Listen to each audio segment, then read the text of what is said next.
Want to unlock superhuman levels of success? I'm talking next-level achievements. Okay, I'm listening. What if I told you the secret's not some grand gesture, but tiny actions you take each day? Little things. Now that's intriguing. I'm all about maximizing results, so I'm definitely curious. Well, buckle up. Today we're diving deep into Atomic Habits by James Clear.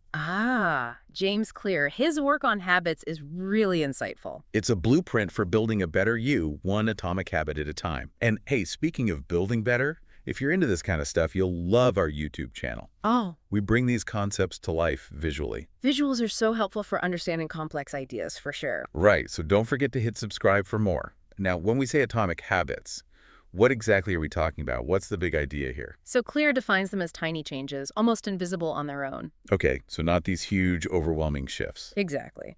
But here's the catch. They're part of a larger system. A system, huh? So there's a method to the madness. Absolutely. Think of it like this. Atoms are the building blocks of molecules, right? Yeah, basic chemistry. Well, atomic habits are the building blocks of remarkable results. So instead of trying to overhaul our entire lives, we focus on these tiny tweaks we can actually stick with. You got it. And here's the truly fascinating part. These tiny changes compound over time. Like compound interest, Yeah. the idea that small gains build upon each other. Exactly. 1% better each day might not seem like much in the moment. No, not at all. But over a year, it leads to almost 38 times improvement. Wow, that's a huge difference. Right. And you know what really drove that home for me? That visual from Clear's book. The one comparing 1% worse uses 1% better. Yeah. Seeing those numbers side by side was a real game changer. It really highlights the power of consistency, even in small doses. And the best part is, this applies to literally any area of life. Productivity, relationships, personal growth, you name it. Okay, so we've got small changes, consistent action, and this incredible compounding effect. All working together. But where do goals fit into all of this? Does Clear think we should toss our vision boards and just focus on habits? Well, not exactly. He doesn't dismiss goals entirely. Okay, good, because I love my vision board. He makes a compelling argument that systems, the processes behind our actions, are the real key to lasting success. Interesting, so it's more about how we do things than what we want to achieve. Precisely. He says winners and losers often have the same goals. Never thought of it that way. But their systems, those are what set them apart. So it's like having a roadmap instead of just a destination. Perfect analogy. And that roadmap, that's where the 4 laws of behavior change come in. 4 laws, huh? That sounds almost too simple, too good to be true. But that's the brilliance of it. Clear's method is practical and straightforward. It's a framework for building good habits and breaking bad ones. Yeah, let's hear them. What's the first law that's going to revolutionize my life? Law number 1, make it obvious. Obvious, huh? So we're not talking about hidden secrets or anything. Nope. It all starts with awareness. Before we can change our habits, we got to know what they are. Makes sense. You can't fix what you don't acknowledge. Exactly. Clear suggests something called a habit scorecard. Habit scorecard. Sounds kind of intense. It's just about tracking your daily actions and becoming more aware of your automatic behaviors, the things you do without even thinking. So, like taking inventory of your current habits, the good, the bad, and the ugly. You got it. It's like shining a light on those autopilot actions and bringing them to the forefront of your mind. Interesting. And speaking of bringing things to life, didn't you mention something about our YouTube channel having a visual breakdown of these laws? Oh, absolutely. We've got some awesome visuals on the habit scorecard and even dive into fascinating techniques like the pointing and calling method. Pointing and calling, what's that all about? It's this technique used by Japanese train conductors to reduce errors, and it's all about bringing conscious awareness to their actions. Okay, I'm officially intrigued. I'll definitely be checking that out. So we've got awareness, we're tracking our habits. What's next? Next up, law number 2, make it attractive. Make it attractive. That sounds way more fun than a scorecard. Right. This is where we tap into our brain's reward system and make those desired habits more appealing, almost irresistible. Okay, I'm all for making things easier and more enjoyable, so tell me more. Well, Clear talks about a technique called temptation bundling. You link something you want to do with something you need to do. Oh, so like only allowing yourself to watch your favorite show while you're on the treadmill. Bingo, you're already getting it. It's about making those less than thrilling habits more enticing, more appealing to your brain. That's brilliant. I might actually start looking forward to exercise if I can pair it with my favorite show. See, it's all about working with your brain, not against it. And there's so much more to uncover with these laws. We've just scratched the surface. This is already mind-blowing. I can't wait to dive into the remaining 2 laws and unlock even more habit-building secrets. Well, you'll have to stay tuned for that. We'll be back soon to explore the power of making it easy and making it satisfying. This is getting good, and I can't wait to hear more. But for now, we'll leave our listeners on the edge of their seats, eager to discover the rest of Clear's brilliant framework. Until then, start thinking about those tiny changes what you can make today that will lead to remarkable results tomorrow. All right, welcome back to the show. Ready to dive back into those 4 laws of behavior change? Definitely. I'm already starting to rethink my daily routines just from what we talked about last time. That's great to hear. Remember, it's all about those small changes adding up over time. Right. So where'd we leave off? Ah, yes. Make it obvious and make it attractive. You got it. And for make it obvious, there's this really fascinating aspect we haven't touched on yet.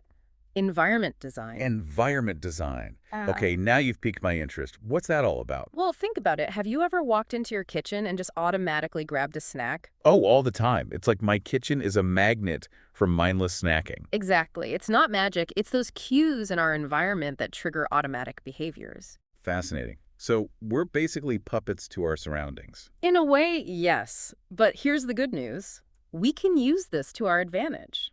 Oh, tell me more. Clear says we can strategically design our environment to make good habits more prominent and bad ones less so. So we're like architects of our own habits. Exactly. Say you want to drink more water. Ooh, yeah, I struggle with that one. Instead of hiding your water bottle, fill it up and put it right on your desk where you can't miss it. So easy, it's so smart. Right. It's about removing those barriers and making the good choice the easy choice. Love that.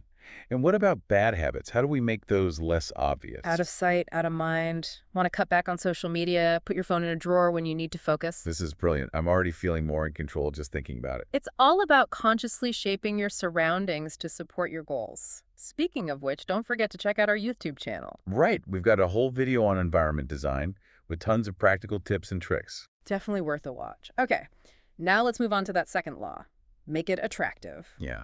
I'm all ears, especially when it comes to making those less than thrilling habits more appealing. I hear you. Who really enjoys flossing or cleaning the bathroom, right? Definitely not my idea of a good time. Yeah. So how do we make these necessary evils more attractive? Remember temptation bundling from last time. Pairing something you want to do with something you need to do. Like watching TV while on the treadmill. Exactly. But Clear also highlights the power of social influence. We're way more likely to do things that our friends or family are doing. Oh, that's so true. Like if all my friends were suddenly marathon runners, I'd probably feel more motivated to join them. Right. It's about finding your tribe, those people who embody the habits and values you admire. Okay, I'm officially inspired to level up my social circle. Surround myself with awesome people doing awesome things. Love it. And it doesn't have to be a physical group. It could be online communities, book clubs, even just following inspiring people online. Ah, the power of positive influence. Hmm. Okay, this is all great, but let's move on to the third law. Make it easy. Yes. Making it easy is all about reducing friction, making the starting point so simple you can't say no. I am all about minimizing effort. So how do we put this into practice? Enter the 2-minute rule. Instead of trying to do a whole workout, just put on your workout clothes. Or instead of cleaning the entire house, just tidy up one small area. The 2-minute rule, I love that. It's like tricking your brain into getting started. Exactly. And often, once you've started, the momentum takes over. And that's when the magic happens. Precisely. It's about removing those barriers to entry. If you want to read more, keep a book on your bedside table. Want to work out in the morning? Lay out your clothes the night before. So simple, yet so effective. Right. Make it as easy as possible for your future self to succeed. This is fantastic. We're making those good habits so easy and attractive, it's almost like self-sabotage to not do them. But what about making them stick long-term? That's where that fourth law comes in, right? Absolutely. Make it satisfying. This is all about tapping into that reward system in our brains. Okay, because we all love a little instant gratification, right? So how do we make those good habits feel good in the moment? One of the easiest ways, habit tracking. Just mark an X on a calendar each day you do the habit. Simple as that. Habit tracking.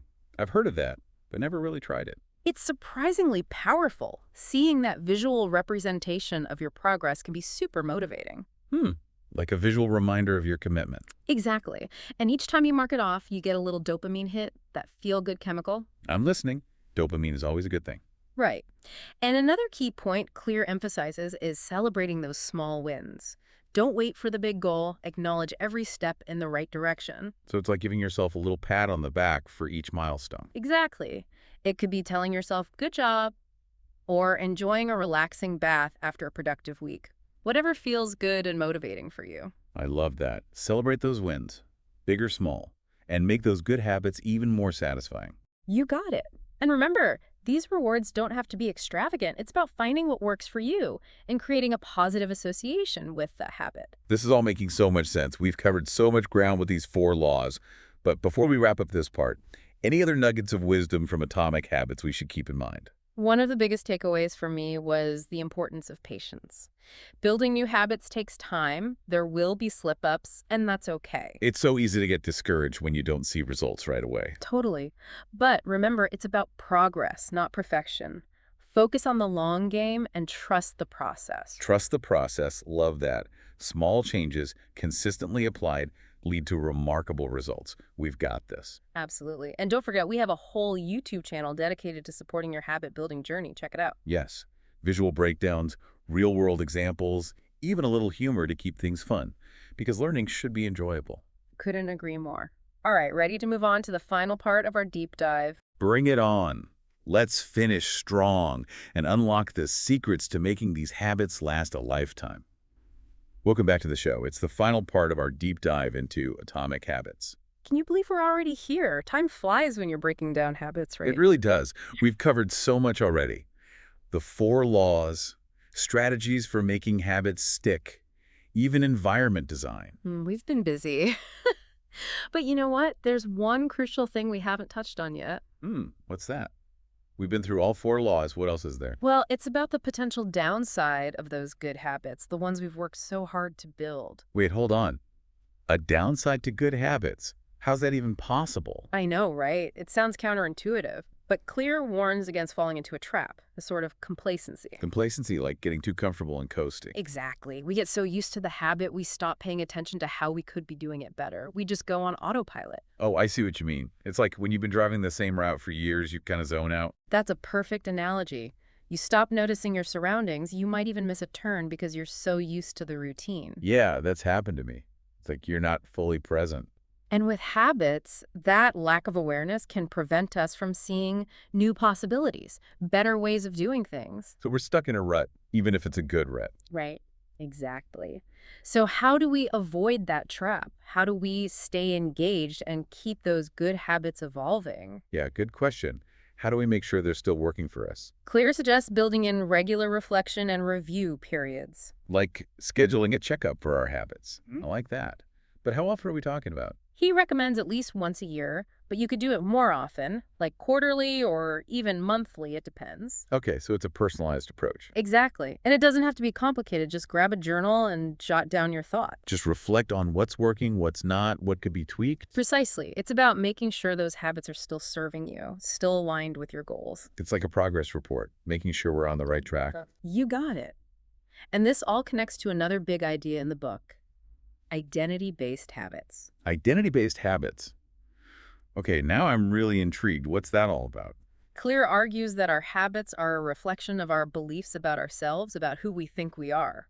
So it's not just about doing the actions, it's about embodying the kind of person who does those actions. Exactly. If you believe you're a healthy person, you're more likely to make healthy choices. If you see yourself as a writer, you'll make time to write. Wow, that's deep. Our habits are like outward expressions of our inner identity. Right.